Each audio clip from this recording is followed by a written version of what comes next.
Bismillahirrahmanirrahim. Assalamualaikum warahmatullahi wabarakatuh. Alhamdulillah wassalatu wassalamu ala rasulillah wa ala alihi wa sahbihi wa man walah wa la hawla wa la quwwata illa billah. Apa kabar teman-teman? Ketemu lagi dengan saya Fahmi Hasan Nugroho pada seri podcast mengenai sejarah pemikiran hukum Islam. Ini adalah podcast ketiga dari seri podcast ini, dan tema yang akan kita bahas adalah mengenai hukum Islam di masa Rasulullah SAW. Kita akan membahas banyak hal mengenai hukum Islam di masa Rasulullah SAW, bagaimana karakteristik hukum Islam di masa Rasul, lalu kemudian bagaimana kondisi masyarakatnya, lalu kemudian ada fase Mekah, ada fase Madinah, lalu bagaimana hukum Islam terbentuk di sana di masa itu, bagaimana para sahabat menjalankan syariat Islam di masa itu seperti apa. Lalu kemudian ada juga pembahasan mengenai ijtihad Rasul.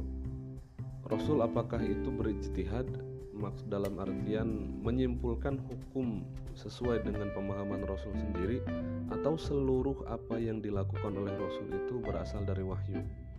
Ada juga pembahasan mengenai ijtihad para sahabat, bagaimana para sahabat menyimpulkan hukum bergantung kepada wahyu yang mereka pahami. Dan ternyata para sahabat juga bisa berbeda gitu. Dan yang terakhir kita akan membahas mengenai kecenderungan para sahabat dalam berijtihad, karena sejak saat itu muncul dua kecenderungan besar yang mana di kemudian hari akan muncul mazhab-mazhab itu gara-gara dua kecenderungan ini. Nah,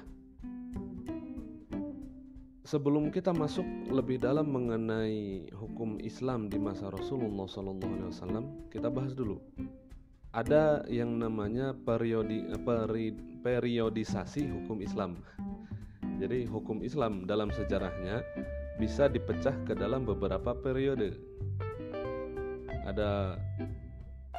Periode ini tidak baku sebenarnya. Para ulama, para penulis sejarah hukum Islam itu menuliskan periode yang berbeda-beda. Ada yang membagi fasenya dengan fase Rasul, terus kemudian fase Bani Umayyah, terus kemudian fase Abbasiyah, dan setelah Abbasiyah nanti langsung fase taklid gitu. Tapi ada juga yang lebih spesifik lagi, masa Rasul, masa sahabat senior, masa sahabat junior, terus masa imam mazhab, terus apa yang terjadi setelah mazhab gitu. Nah, adanya periodisasi seperti itu tujuannya adalah untuk biar kita tahu bagaimana karakteristik hukum Islam di setiap periode itu. Karena ternyata di setiap periode itu karakteristik hukum Islamnya berbeda-beda, baik dari kondisi masyarakatnya atau bahkan dari sumber hukumnya, terus kecenderungannya dan apa saja yang dihasilkan oleh para ulama di masa itu. Nah, itu setiap masa ada perbedaan-perbedaan. Nah, atas dasar ini perlu adanya yang namanya periodisasi hukum Islam.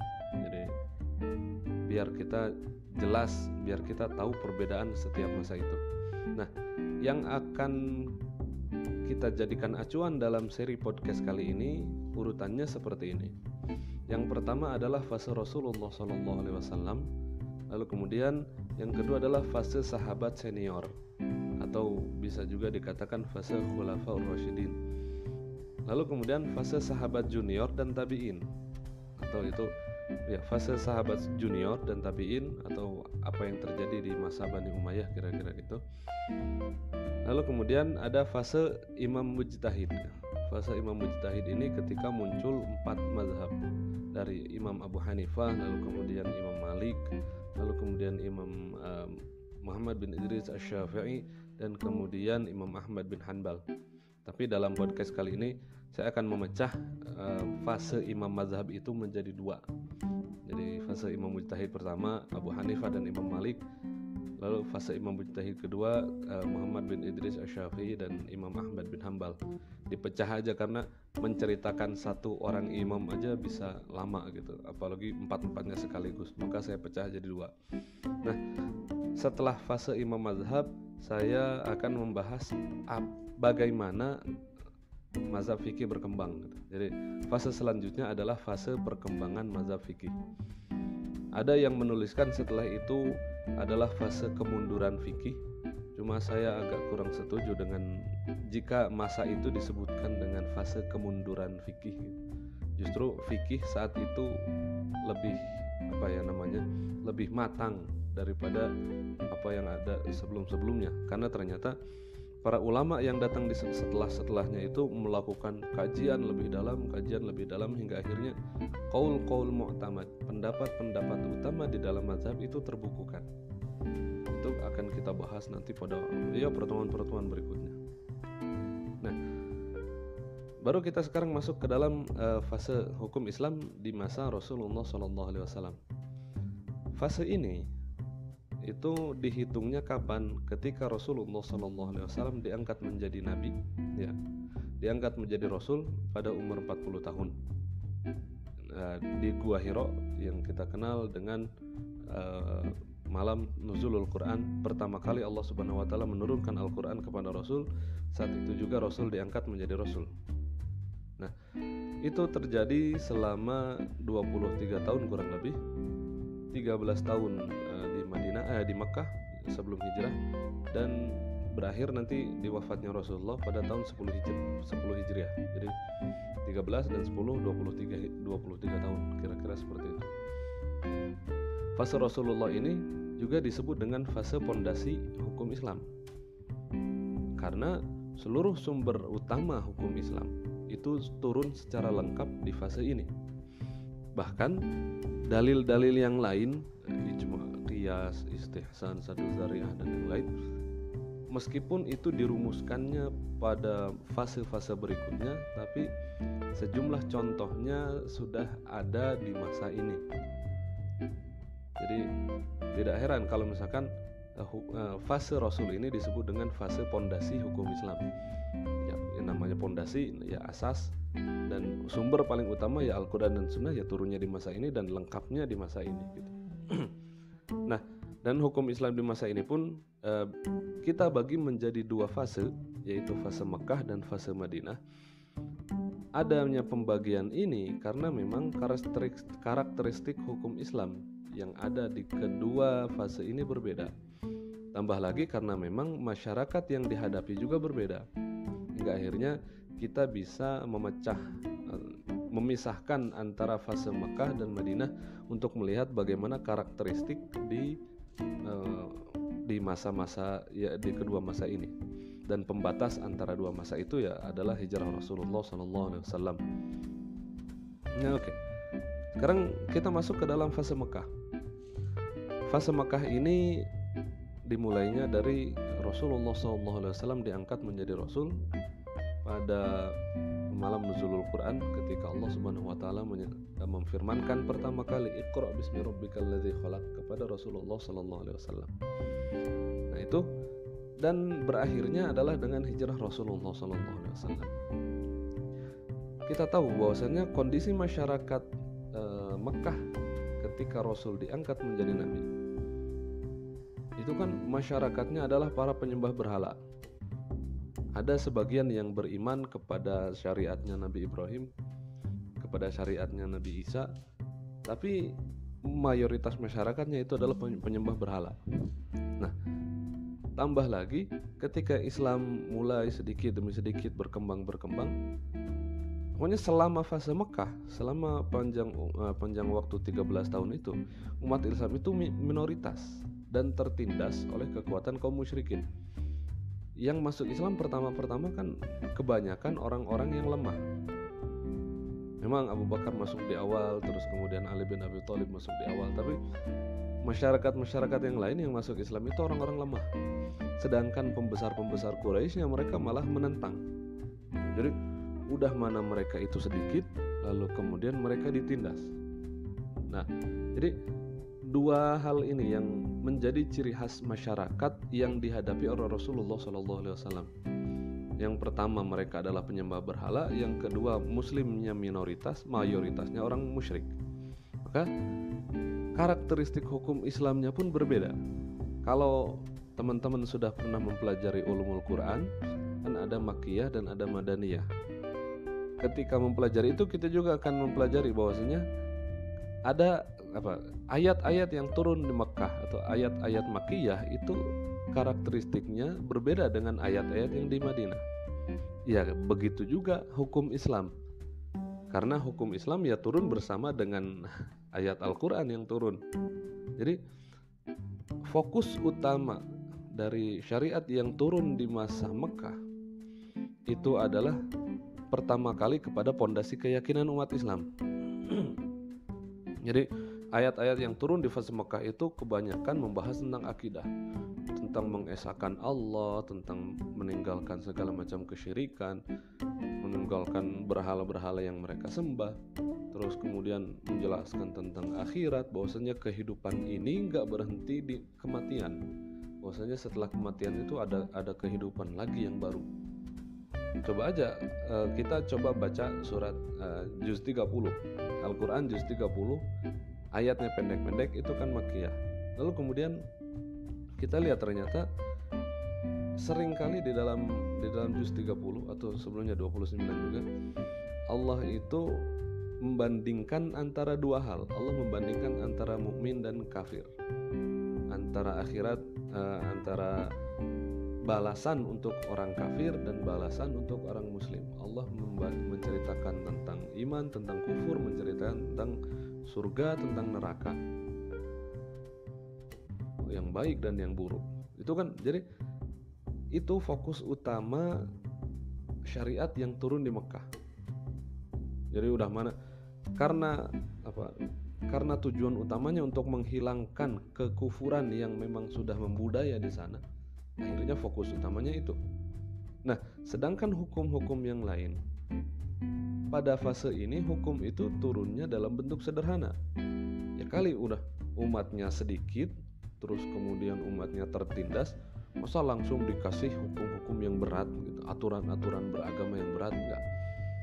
Jadi hukum yang turun di Mekah itu lebih sederhana daripada yang nanti akan turun di Madinah. Contohnya seperti konsep halal haram. Konsep halal haram, pokoknya kalau misalkan yang halal itu, makanan yang halal adalah yang disembelih atas nama Allah. Kalau enggak gitu maka itu haram. Atau ini diambil dengan hak atau enggak. Kalau diambil dengan hak maka itu halal. Kalau diambil tanpa hak maka itu haram. Enggak boleh mencuri, harus berusaha dengan sendiri gitu. Al-Quran juga mengajarkan tentang konsep baik, konsep buruk. Ini baik, ini buruk. Mengubur anak kecil itu buruk. Terus mengubur wanita itu buruk. Menyiksa wanita itu buruk. Ini baik, ini buruk gitu. Nah, lalu kemudian aturan-aturan ibadah, aturan-aturan muamalah juga sederhana. Contohnya seperti sholat. Sholat itu kan turunnya ketika Isra Mi'raj. Isra Mi'raj jadi akhir-akhir fase Mekah. Jadi di awal-awal fase Mekah, ketika Rasulullah SAW pertama kali berdakwah, salat itu tidak 5 waktu. Para ulama berbeda pendapat mengenai ini. Ada yang menyatakan bahwasanya salat yang wajib saat itu adalah salat malam saja, karena karena memang ayat yang pertama kali turun tentang salat itu adalah tentang salat malam. Ada juga yang menyatakan bahwasanya sholat itu dulu diperintahkannya hanya 2 rakaat pagi dan 2 rakaat petang. Tapi ala kulli hal, tidak ada perintah sholat 5 waktu sebelum Isra Mi'raj terjadi. Atau kewajiban zakat misalkan. Zakat itu aturannya tidak sedetail sekarang. Tidak sedetail ketika di masa Madinah. Unta kalau misalkan punya sekian maka zakatnya sekian. Sapi kalau punya sekian maka zakatnya sekian. Harta emas kalau punya sekian maka zakatnya sekian. Enggak. Jadi di fase Mekah yang penting orang itu memberi. Yang penting orang itu memenuhi kebutuhan orang-orang miskin. Jadi menumbuhkan rasa berbagi dulu. Gitu. Jadi kewajiban zakatnya tidak muluk-muluk. Pokoknya kamu punya uang silakan kasih, ya oke. Nah, belum juga ada kewajiban haji dan umroh ya mereka juga tinggalnya di situ. Tapi selama 13 tahun haji yang dilakukan di situ yaitu hajinya orang-orang jahiliyah. Haji yang awalnya syariat dari Nabi Ibrahim, lalu kemudian semakin lama semakin melenceng hingga akhirnya hajinya tidak lagi murni. Banyak ritual-ritual yang terjadi yang di luar syariat yang terjadi di sana. Tapi Rasul tidak langsung mengubah itu. Rasul tidak langsung menghancurkan berhala-berhala yang ada di Mekah di situ, enggak. Tapi kan ya hajinya masih ada, tapi bukan haji syariat Islam. Tapi syariat Islam dalam haji itu datangnya justru nanti di akhir. Terus belum juga ada aturan bernegara, belum juga ada aturan hukum pidana atau detail-detail hukum keluarga, hukum muamalah itu enggak ada. Enggak serumit yang ada di Madinah. Jadi karena fokusnya berbeda, terus kondisi masyarakatnya berbeda, maka ya itulah karakteristik yang kita dapatkan dari hukum Islam di fase Mekah. Tuh. Nah, sedangkan di fase Madinah kondisi masyarakatnya sudah jauh berbeda. Jadi fase Madinah kan dimulai dari hijrahnya Rasulullah SAW. Sebelum Rasulullah SAW hijrah, itu sudah ada beberapa kabilah, beberapa utusan dari Madinah yang datang ke Mekah. Utusan-utusan itu datang ke Mekah lalu berbaiat kepada Rasulullah SAW pada baiat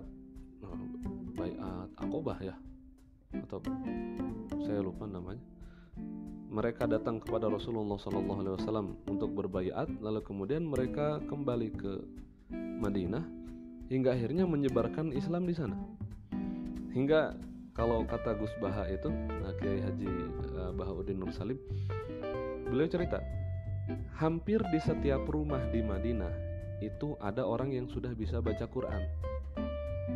Itu terjadi sebelum Rasulullah SAW hijrah. Karena emang orang Madinah itu kan tinggalnya bersama orang-orang Yahudi. Ya, Yahudi kan di Madinah. Jadi orang-orang Arab yang ada di Madinah, mereka mendengar kabar bahwasanya akan muncul seorang nabi dari orang-orang Yahudi. Nah, mereka ini nggak mau keduluan sama orang Yahudi. Kita harus nyari nih orang siapa nabi ini. Jangan sampai nanti kita kedahuluan sama orang-orang Yahudi yang ada di Madinah ini. Ya, akhirnya mereka mencari dan menemukanlah bahwasanya nabi itu adalah Rasulullah SAW. Hingga akhirnya mereka beriman dan mereka menyebarkan agama Islam di Madinah. Jadi sebelum Rasul masuk ke Madinah, masyarakat Muslim sudah terbentuk. Ya, atas jasa dari orang-orang yang datang ke Mekah ketika musim haji dan berbaiat kepada Rasulullah SAW. Nah, jadi ketika Rasulullah SAW datang ke Madinah, Rasul disambut. Ya kan, nggak mungkin Rasul disambut kalau misalkan masyarakatnya belum tahu tentang Rasul. Semua orang sudah, orang-orang Arab khususnya, bukan orang Yahudi. Kan Yahudi itu etnis, ya, agama dan etnis. Ya. Jadi mereka bukan suku Arab, mereka keturunan Ishak, Yahudi. Nah, ketika orang-orang Arab itu, ketika Rasulullah SAW datang ke Madinah, Rasul disambut sama orang-orang karena mereka sudah kenal sama Rasul, sudah mendengar, sudah membaca Al-Quran. Dan itu kita kenal dengan syair yang sering kita baca kan, Tola'al badru alaina min saniyatil wada' wajaba syukru alaina ma da'a lillahi da'. Rasulullah SAW datang ke Madinah di mana masyarakat Muslim sudah terbentuk. Meskipun belum ada pemerintahan Islam, tapi masyarakatnya udah ada. Hingga ketika Rasulullah SAW datang, Rasul langsung pertama kali mendamaikan antara suku Aus dan suku Khazraj yang dulu sering perang. Ya, Viking dan The Jack yang suka ribut terus gitu. Rasul mendamaikan Aus dan Khazraj, dua suku terbesar Arab di Madinah. Lalu kemudian Rasulullah SAW juga mempersaudarakan antara Muhajirin dan Ansar. Bayangin kaum Muhajirin, mereka orang-orang yang semua hartanya ditinggalin di Mekah. Mereka berangkat ke Madinah itu sembunyi-sembunyi karena takut ditangkap dan dibalikin lagi dan nanti disiksa di Mekah. mereka pergi ke Madinah dengan apa yang bisa mereka bawa secukupnya, ya sebisanya, bukan secukupnya, karena nggak cukup. Sebisanya yang mereka bawa, akhirnya ya daripada mereka luntang-lantung. Dan makanya Rasulullah SAW mempersaudarakan antara Muhajirin dan Ansor. Bayangin, ya, tingkat loyalnya Ansor kepada Muhajirin itu nggak cuma ayo silahkan tinggal di rumah saya, tapi sampai gini, saya punya 2 istri, kalau kamu mau tertarik silahkan kamu pilih yang mana, nanti akan saya ceraikan dia. Sampai segitunya. Jadi begitu menerimanya mereka kepada Rasulullah SAW, begitu patuhnya, hingga akhirnya apa yang dinyatakan oleh Rasul mereka akan ikut. Jadi setelah Rasulullah SAW mempersaudarakan antara Aus dan Khazraj, antara Muhajirin dan Ansor, akhirnya disitulah peran Rasul sebagai pemimpin mulai terlihat. Rasul mengajak orang-orang bangun masjid, mereka ikut bangun masjid. Terus Rasul bertanya di mana ada pasar. Terus Rasul mulai mendorong ekonomi umat Islam, khususnya ya kalau orang-orang Madinah kan emang udah terbiasa berjualan, tapi orang-orang Mekah juga diajarin, ayo kita jualan di sana. Hidupkan pasar, jangan cuma dihidupi sama orang Yahudi aja. Jadi masyarakat Muslim di Madinah akhirnya menjadi masyarakat mayoritas. Beda dengan di Mekah kan, udah mana minoritas tertindas. Tapi kalau di Madinah mereka udah jadi mayoritas. Hingga akhirnya tidak ada lagi rongrongan dari orang dalam gitu, rongrongan atau tekanan dari pihak-pihak lain. Jadi umat Muslim mayoritas dan mereka berada di bawah kepemimpinan Rasulullah SAW langsung. Terus kemudian masyarakat Muslim itu kan hidupnya juga berdampingan dengan ahlu kitab. Jadi kondisi masyarakatnya dapat terlihatnya 2 hal ini tadi. Yang pertama, Muslimnya mayoritas. Yang kedua, berdampingannya hidup dengan orang-orang ahlu kitab, yaitu orang-orang Yahudi. Nah, karakteristik hukum Islam yang ada di fase Madinah itu jauh berbeda dengan di fase Mekah. Di fase ini, hukum syariat dengan seluruh detailnya diturunkan. Seperti ada kewajiban sholat Jumat. Sholat Jumat pertama kali dilakukan di Masjid Quba. Lalu kemudian setelah itu Rasul bangun masjid, ya Jumat berikutnya sholatnya di Masjid Madinah. Detail tentang aturan puasa, terus aturan zakat, terus perintah tentang haji, perintah jihad, aturan hukum pidana, hukum keluarga, macam-macam, semua diturunkan di situ. Karena ya mereka sudah tenang, hidupnya udah mapan, udah ajeg. Hingga akhirnya Rasul pun berdakwah enak kepada masyarakat yang memang mereka secara kehidupan udah aman. Gak seperti ketika di Mekah, masyarakat Muslimnya takut antara hidup dan mati. Bayangin, mereka bisa mati kapan saja gitu. Seperti Bilal bin Rabah, kalau misalkan beliau nggak dibebaskan oleh Abu Bakar, kan beliau bisa jadi meninggal di situ karena disiksa. Kalaupun Bilal bin Rabah wafat, ya nggak akan ada yang menolong dia gitu, karena dia budak. Yang namanya budak, ya hidup dan matinya ada di tuannya gitu. Ya begitulah. Tapi kan kalau di Madinah nggak, orang-orang aman hidupnya, jadi tenang. Ya akhirnya syariat Islam dengan detail-detail hukumnya bisa disampaikan dan bisa langsung dipraktekkan oleh mereka. Gitu. Lalu kemudian Rasulullah SAW selain berposisi sebagai hakim, sebagai Rasulullah yang menyampaikan risalah, yang menyampaikan ajaran agama, tapi juga Rasulullah SAW itu adalah seorang pemimpin negara yang ya berlaku sebagaimana pemimpin negara, sebagaimana seorang raja, sebagaimana seorang presiden. Ada hubungan luar negeri, ada Rasulullah SAW berkirim surat kemana. Rasul yang menjadi panglima perang. Kalau sekarang kan panglima TNI, panglima perang tertinggi kan di Indonesia ada di presiden. Kalau di Rasul adalah panglima tertingginya. Jadi kalau Rasul katakan perang ya ayo perang, kalau enggak ya enggak. Nah, jadi Rasul adalah Rasul yang menyampaikan risalah, sekaligus sebagai pemimpin negara yang mengatur tentang administrasi negara.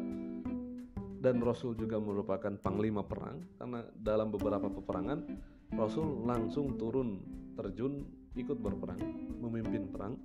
Dan juga Rasulullah SAW merangkap sebagai hakim. Kadang-kadang di masjid datang suatu permasalahan, Rasulullah SAW memutuskan. Ada orang berantem, Rasul mutusin. Ada orang yang melakukan tindakan kejahatan, ya Rasul memutuskan apa hukum lagi dia. Nah, itu tadi fase Madinah. Jadi kita sudah tahu karakteristik perbedaannya. Lalu kemudian bagaimana hukum Islam bisa terbentuk? Bagaimana hukum Islam bisa terbentuk dan dijalankan? Nah, hukum Islam sebagaimana yang kita tahu itu tidak diturunkan sekaligus langsung, seperti Allah langsung menurunkan kitab KUHP gitu, blek setebal itu kan enggak. Tapi hukum Islam diturunkan secara bertahap selama masa kehidupan Rasulullah SAW sebagai Rasul 23 tahun. Jadi berangsur-angsur sebagian yang seperti yang tadi udah kita bahas. Nah, kenapa syariat Islam datangnya bertahap-bertahap, sebagian-sebagian? Di antara hikmahnya itu adalah yang pertama, mempersiapkan masyarakat muslim dalam menerima hukum Islam. Kebayang kalau misalkan yang turun itu langsung blok satu kitab besar dan isinya seluruh hukum Islam, mereka akan bingung ini harus mulai dari mana. Kebayang sekarang kitab fikih kalau ditumpuk itu bisa berjilid-jilid gitu. Jangankan seluruh kitab fikih. Kitab fikih mazhab Syafi'i aja bisa jadi satu lemari nggak cukup. Imam Nawawi bikin kitab Al-Majmu' Syarah Muhadzab yang kemudian dilanjutkan lagi hingga akhirnya sekarang bisa 13 jilid. Dan bisa berjilid-jilid gitu. Jadi bayangin kalau hukum Islam langsung turun sekaligus. Kita dari mana harus mulai melaksanakannya? Tapi kan enggak. Hukum Islam turun sebagian, sedikit langsung dijalankan. Tahu-tahu ketika di akhir masa Rasul, hukum Islam udah berjalan semua. Gitu. Jadi masyarakatnya udah secara tanpa sadar ya semua hukum Islam udah mereka lakukan. Lalu kemudian di antara hikmah yang kedua adalah mempermudah penghafalan ayat dan hadisnya, dan juga mempermudah pengamalan hukum-hukumnya. Hikmah yang ketiga adalah responsif terhadap kondisi dan kebutuhan masyarakat. Masyarakat Mekah lebih butuh kepada perlindungan, lebih butuh kepada akidah, hingga akhirnya fokusnya ke situ. Beda dengan orang Madinah yang secara akidah udah mantap, maka tinggal hukumnya yang diturunkan di sana. Nah, ada beberapa contoh turunnya hukum yang secara bertahap. Contohnya seperti pengharaman khamr yang diturunkan melalui 4 ayat yang turun secara bertahap. Jadi memang khamr itu adalah budaya Arab. Hingga diceritakan ketika benar-benar khamr itu dilarang, orang-orang di Madinah itu semua pada mecahin gentong yang isinya khamr. Enggak, akhirnya jalan-jalan itu jadi becek gara-gara kebanyakan khamr yang ditumpahin di tengah jalan. Nah, khamr karena udah menjadi budaya di masyarakat Arab, maka turunnya pun enggak langsung sekaligus. Tapi Allah menurunkan 4 ayat yang berbeda. Yang pertama adalah surat An-Nahl ayat 67. Allah Subhanahu wa taala menyatakan wa min samaratin a'udzubillahi minasyaitonir rajim bismillahirrahmanirrahim wa min samaratin nakhili wal a'nabi tattakhiduna minhu sakaran wa rizqan hasana inna fi dzalika laayatan liqaumin ya'qilun. Wa min samaratin nakhil, dan dari pohon kurma, wal a'nab, dan dari pohon anggur, tattakhizuna minhu sakaran wa rizqan hasana. Kalian mengambil minuman yang memabukkan dan mengambil rizki yang baik dari situ. Di ayat ini Allah hanya menyinggung aja bahwasanya dari ini ada mabuknya, ada rizkinya. Lalu kemudian turun ayat yang kedua, yaitu surat Al-Baqarah ayat 219. Yas'alunaka 'anil khamri wal maisir qul fihima itsmun kabirun wa manafi'u lin-nas wa itsmuhuma akbaru min naf'ihima. Di situ Allah sudah mulai ngomongin tentang ism, tentang dosa, meskipun menyebut juga ada manfaatnya. Yas'alunaka 'anil khamri wal maisir, mereka bertanya tentang khamr dan maisir, khamr dan judi. Qul, katakanlah ya Muhammad, fihima ismun kabirun wa manafi'u linnas. Di dalamnya ada dosa yang besar, meskipun ada manfaatnya untuk manusia. Nah, gitu. Lalu kemudian ayat yang ketiga, surat An-Nisa ayat 43. Di sini Allah menyatakan, ya ayyuhalladzina amanu la taqrabus sholata wa antum sukara hatta ta'lamu ma taqulun. Hai orang-orang yang beriman, janganlah kamu mendekati sholat atau melaksanakan sholat wa antum sukara, sedangkan kamu dalam kondisi mabuk. Hatta ta'lamu ma taqulun, sampai kamu benar-benar ngerti apa yang kamu ucapkan. Ayat ini turun berarti menunjukkan bahwasanya umat muslim saat itu ada yang masih mabuk. Hanya saja dibatasi waktunya, jangan sampai ketika mau sholat kamu mabuk.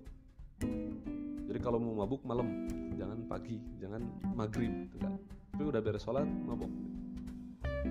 Nah, lalu kemudian di akhir baru Allah Subhanahu wa taala menurunkan ayat yang lebih tegas lagi, yaitu surat Al-Maidah ayat 90 dan 91. Allah Subhanahu wa taala berfirman, ya ayyuhalladzina amanu innamal khamru wal maisir wal ansab wal azlamu rijsun min amali syaitani fajtanibuhu la'allakum tuflihun. Di situ ada kata fajtanibuhu, jauhilah. Ya, namanya fi'il fajtanibu itu adalah fi'il amr. Fi'il amr itu menunjukkan perintah. Dan al-aslu fil amri lil wujub. Pada dasarnya perintah itu untuk kewajiban. Maka menjauhi khamr diwajibkan dengan turunnya ayat yang tadi. Atau contoh lain dari hukum turunnya hukum yang turun secara berangsur-angsur, bertahap. Seperti hukum asal pengharaman zina diturunkan di Mekah pada surat Al-Isra ayat 32. Larangan zina diturunkannya di Mekah, Al-Isra ayat 32. Wala taqrabuz zina innahu kana fahishatan wa sa'a sabila.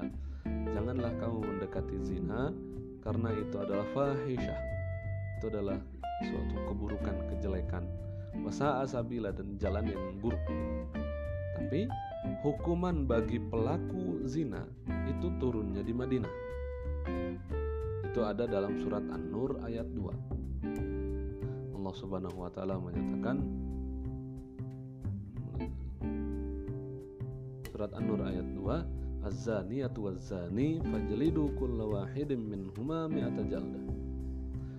Pelaku zina baik dia perempuan ataupun dia laki-laki, fajlidu, maka jilidlah, maka cambuklah dia, kulla wahidin minhuma, setiap orang dari dia itu, mi'ata jaldah, 100 pukulan. Karena dalam Islam dosa zina adalah dosa besar di bawah syirik. Lalu kemudian contoh yang lain dari hukum yang turun secara bertahap itu adalah larangan membunuh manusia tanpa hak yang diturunkan di Makkah, surat Al-Isra ayat 33, yang tadi Al-Isra 32. Karena memang surat Al-Isra itu turunnya di Makkah gitu. Nah, tapi hukuman yang terkait dengan pelanggaran ini diturunkannya di Madinah. Di Makkah Allah Subhanahu wa taala menyatakan, wala taqtulun nafsal lati harramallahu illa bil haqq. Janganlah kamu membunuh orang. Wala taqtulun nafsal lati harramallahu, yang telah diharamkan oleh Allah Subhanahu wa taala, illa bil haqq, kecuali dengan hak, dengan ada alasan yang bisa dibenarkan. Itu lebih dalam lagi bisa dibahas dalam hadis. Nah, itu tadi kita tahu bahwasanya Al-Quran, bahwasanya hukum Islam turunnya separuh-separuh, sebagian-sebagian. Nah, dari sisi sumber hukum Islam pada Rasulullah, pada masa Rasulullah SAW itu hanya dua, Al-Quran dan Sunnah. Di masa Rasul itu belum ada ijma. Ngapain ada ijma? Karena ada Rasul. Kalau nggak ada Rasul, baru ijma muncul. Jadi ijma munculnya nanti di fase sahabat senior. Di sini nggak ada ijma. Dan di masa Rasul, qiyas secara teoritis belum ada, belum dibakukan menjadi suatu teori qiyas, tapi prakteknya udah ada. Rasulullah SAW menyatakan, kullu muskirin khamrun wa kullu khamrin haram. Setiap yang memabukkan itu adalah khamr, setiap khamr adalah haram. Oke, berarti ganja sekarang, terus opium, terus kemudian sabu-sabu, meskipun nggak ada dalilnya, karena di situ ada ilat yang sama, memabukkan. Kata Rasul, kullu muskirin. Nah, setiap yang memabukkan, jadi ilahnya adalah iskar, memabukkan itu, dia adalah khamr. Oke, berarti itu adalah qiyas. Jadi contohnya udah dicontohin sama Rasul, tapi teorinya baru muncul nanti pada masa Imam Abu Hanifah di belakang. Nah, lalu kemudian kita bahas tentang ijtihad Rasul, kemudian dan ijtihad sahabat. Nah, ijtihad Rasul, pada dasarnya hukum Islam itu kan sumbernya adalah wahyu. Nah, yang jadi masalah, kalau misalkan ketika wahyu nggak ada, apakah Rasul bisa membentuk suatu hukum sendiri berdasarkan atas pertimbangan beliau, atau semua hukum yang diturunkan oleh Rasul, apa yang diucapkan oleh Rasul yang berkaitan dengan hukum itu adalah wahyu dari Allah? Para ulama berbeda pendapat di sini. Seenggaknya ada 3 pendapat. Yang pertama, mereka menyatakan Rasulullah itu tidak berijtihad, tidak menyimpulkan hukum sendiri, tapi semua hukum yang dinyatakan oleh Rasul itu adalah dari Allah Subhanahu wa Ta'ala. Ini adalah pendapat dari Al-Jubai, dari Mu'tazilah, dan juga pendapat kaum Syiah. Mereka menyatakan bahwasanya Allah berfirman, qul innama unzirukum bil wahyi, surat Al-Anbiya ayat 45. Dalilnya itu, katakanlah, innama unzirukum, sesungguhnya saya memberi peringatan kalian, bil wahyi, dengan wahyu. Dalil yang kedua, Allah berfirman dalam surat An-Najm ayat 3 dan 4, wa ma yantiqu 'anil hawa in huwa illa wahyun yuha. Orang ini Muhammad itu ma yantiqu 'anil hawa, dia tidak berbicara dari hawa nafsunya. In huwa illa wahyun yuha, apa yang ia ucapkan itu adalah wahyu yang diwahyukan kepada dia. Nah, pendapat kedua menyatakan Rasulullah SAW berijtihad, tapi hanya di perkara perang saja. Tapi dalam perkara yang berkaitan dengan tugasnya sebagai Rasul dalam memberikan hukum, maka itu tidak berijtihad. Nah, ini adalah pendapat dari Imam Abu Bakar Al-Baqillani dan juga sebagian ahli usul. Pendapat yang ketiga menyatakan Rasulullah SAW berijtihad, baik dalam hal yang berkaitan dengan tugasnya sebagai Rasul ataupun bukan. Ini adalah pendapat mayoritas dari kaum mazhab Asy'ari, para pengikut Imam Abul Hasan Al-Asy'ari, dan juga pendapat dari Imam Syafi'i dan Abu Yusuf, murid dari Imam Abu Hanifah. Nah, kan tadi An-Najm ayat 3 dan 4 Allah menyatakan wa ma yantiqu 'anil hawa in huwa illa wahyun yuha. Menurut pendapat ketiga ini, yang dimaksud dengan ayat An-Najm ayat 3 dan 4 itu adalah Al-Qur'annya, bukan semua perkataan Rasulnya.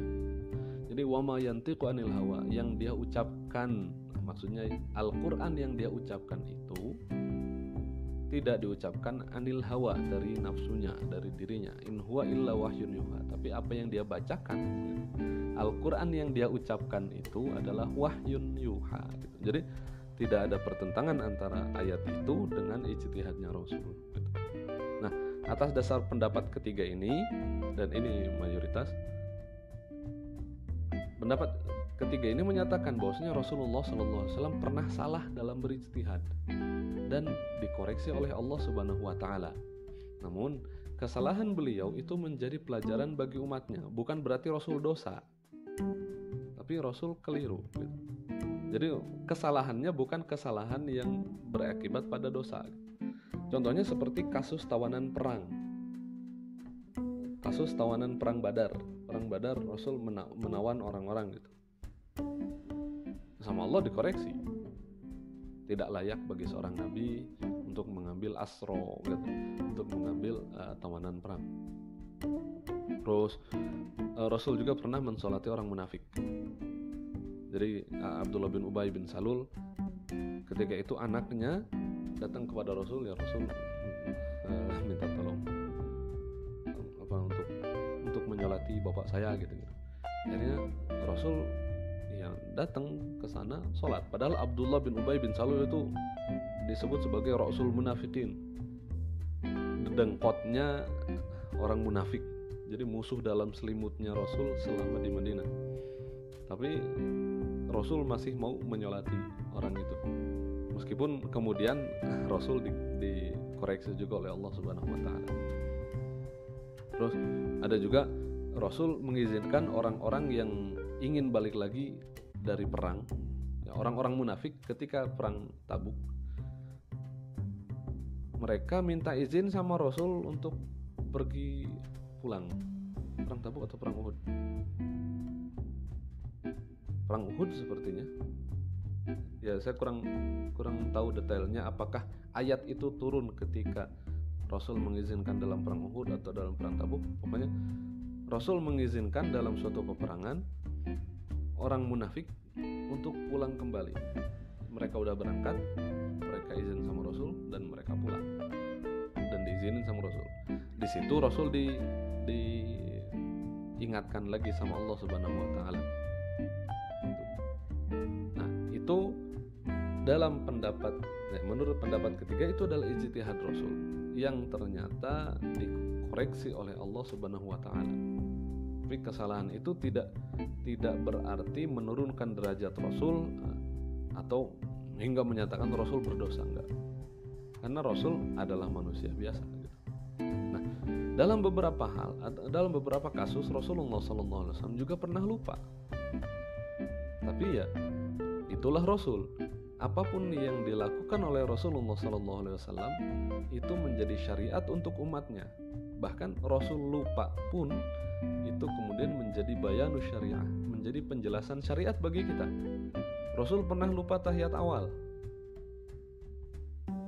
Rasul juga pernah lupa jumlah rakaat. Jadi sholatnya 4 rakaat, tapi Rasul sholat 2 rakaat, tahu-tahu udah salam. Bahkan Rasul udah salam terus pergi. Baru ketika Rasul udah pergi ditanya, ya Rasul tadi engkau mengqosor atau enggak? Enggak. Engkau lupa atau enggak gitu? Saya enggak lupa. Tapi engkau tadi sholatnya 2 rakaat, enggak 4 rakaat. Habis itu Rasul balik lagi, langsung meneruskan 2 rakaat lagi. Itu kan jadi syariat bagi kita. Kita bisa menjadikan kejadian Rasul itu sebagai dalil. Kalau kita mengalami kejadian yang serupa, ya kita lakukan seperti yang itu. Nah, seperti itu ijtihad Rasul. Nah, sekarang bagaimana dengan ijtihad para sahabat? Kan Rasul ada. Apakah para sahabat itu berijtihad? Apakah para sahabat itu menyimpulkan hukum dengan sendiri? Iya, ternyata para sahabat juga berijtihad di masa Rasul. Meskipun mereka masih bisa bertanya kepada Rasulullah SAW. Nah, mereka masih bisa berijtihad, tapi ijtihadnya terbatas, khususnya ketika mereka jauh dari Rasulullah SAW. Contohnya, Amr bin As radhiyallahu anhu pernah suatu malam junub. Ketika itu dingin, dan waktu subuh dia nggak mandi, dia tayamum, lalu kemudian mengimami sholat subuh. Nah, itu dilaporkan ke Rasul. Lalu kemudian Rasulullah SAW menyatakan itu benar dan tidak menyuruhnya untuk mengulangi sholat. Dari sini kita tahu bahwasanya ijtihad Amr bin As yang tayamum ketika subuh dingin itu bisa menggantikan mandi besar. Gitu. Contoh lain ketika 2 orang sahabat mereka sholat dengan tayamum gara-gara mereka dalam perjalanan. Lalu kemudian setelah selesai sholat mereka melihat air. Nah, yang satu dari kedua itu wudhu lagi dan mengulang sholat, yang satu lagi enggak. Terus ketika balik ke Madinah, itu dilaporin sama Rasul, dan Rasul mengapresiasi keduanya. Rasul bilang kepada yang mengulang itu asabtas sunnah. Rasul bilang kepada orang yang enggak mengulang sholat, asabtas sunnah wa adza'atka sholatuk. Kamu udah sesuai dengan sunnah dan sholat kamu sudah berpahala. Terus bagi orang yang melakukan sholat 2 kali karena mengulang tadi, Rasul menyatakan walakal ajru marratain. Kamu mendapatkan pahala 2 kali ya, karena kamu sholatnya 2 kali. Ada juga kasus ketika seorang sahabat yang junub suatu malam. Terus orang itu nggak menemukan air untuk mandi. Dia nggak tahu ada tayamum, atau dia tahu tayamum tapi tahu tayamum itu hanya untuk wudhu. Dia nggak tahu kalau misalkan tayamum bisa untuk mandi. Dia cuma mikir wudhu itu kan anggota badannya segini diganti dengan tayamum begini. Sedangkan mandi besar itu kan anggotanya seluruh tubuh. Berarti harusnya diganti dengan tanah, ya berarti seluruh badan. Akhirnya orang itu gulang-guling di tanah.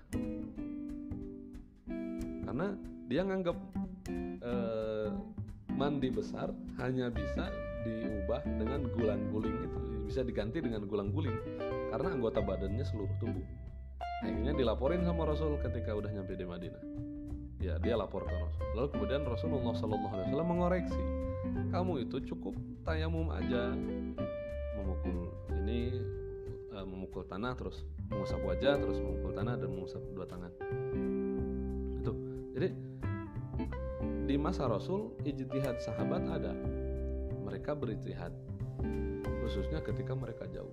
Tapi ketika Rasulullah SAW tahu tentang itu, maka Rasul apakah akan mengapresiasi, berarti membenarkan, atau menjelaskan, atau mengoreksi kalau misalkan ternyata itu salah. Nah, itulah ijtihad para sahabat yang terjadi di masa Rasul. Meskipun Rasul ada, tapi mereka masih bisa berijtihad. Nah, di masa Rasulullah SAW pun ternyata para sahabat itu memiliki kecenderungan yang berbeda dalam memahami syariat Islam. Nah, di antara para sahabat ada yang memahami syariat itu secara tekstual, ada juga yang memahami secara logikal. Nah, kecenderungan tekstual itu kan ya dia hanya berpaku pada teks, apa yang dikatakan Rasul ya udah itu. Sedangkan yang logikal dia mikir dulu, nggak langsung menelan mentah-mentah apa yang dinyatakan oleh Rasul. Ada satu kejadian ketika perang setelah selesai perang Khandaq. Setelah selesai perang Khandaq, Rasulullah SAW ingin membalas atau melakukan penyerangan kepada Bani Quraisyah yang sudah melanggar perjanjian antara mereka dengan Rasul. Dan kejadian itu ketika asar, Rasul berkata, jangan sampai ada di antara kalian yang sholat asar kecuali di Bani Quraisyah. La yusalliyan ahadukumul asra illa fi Bani Quraisyah. Jangan sampai ada yang sholat asar kecuali di Bani Quraisyah. Sebagian sahabat ada yang menerima itu langsung. Kita nggak boleh sholat kecuali di sana. Ya udah kita ke sana. Kita baru bisa sholat nanti di Cicalengka, kita jalan ke sana. Mau nyampe Isya, mau nyampe sebelum subuh, pokoknya kita sholat di sana. Tuh. Sedangkan kecenderungan yang kedua, mereka mikir, kita ini bukan disuruh sholat di sana, tapi kita ini disuruh cepat-cepat untuk pergi ke sana. Akhirnya mereka sholat ada di Madinah atau di jalan. Yang penting mereka buru-buru. Pergi ke Bani Quraisyah gitu. Jadi ternyata para sahabat memahami perkataan Rasul itu dengan berbeda. Dari situlah nanti pada kemudian hari kecenderungan ini juga diwariskan kepada para tabi'in, hingga akhirnya nanti muncullah 2 madrasah utama yang akan kita bahas pada pertemuan berikutnya. Jadi dari sini ini titik awalnya. Nanti kemudian akan lebih meluas lagi, lebih melebar lagi kecenderungannya, hingga akhirnya muncullah mazhab-mazhab fikih pada pembahasan yang akan kita bahas yang akan datang. Baik teman-teman, kira-kira itu yang bisa kita bahas dari hukum Islam di masa Rasulullah SAW ini. Kurang lebihnya saya mohon maaf. Semoga bisa dicerna, semoga bisa bermanfaat bagi teman-teman semua. Semoga kita sama-sama dijaga oleh Allah Subhanahu wa taala dan disehatkan. Barakallahu fikum, wabillahi taufiq wal hidayah. Wassalamualaikum warahmatullahi wabarakatuh.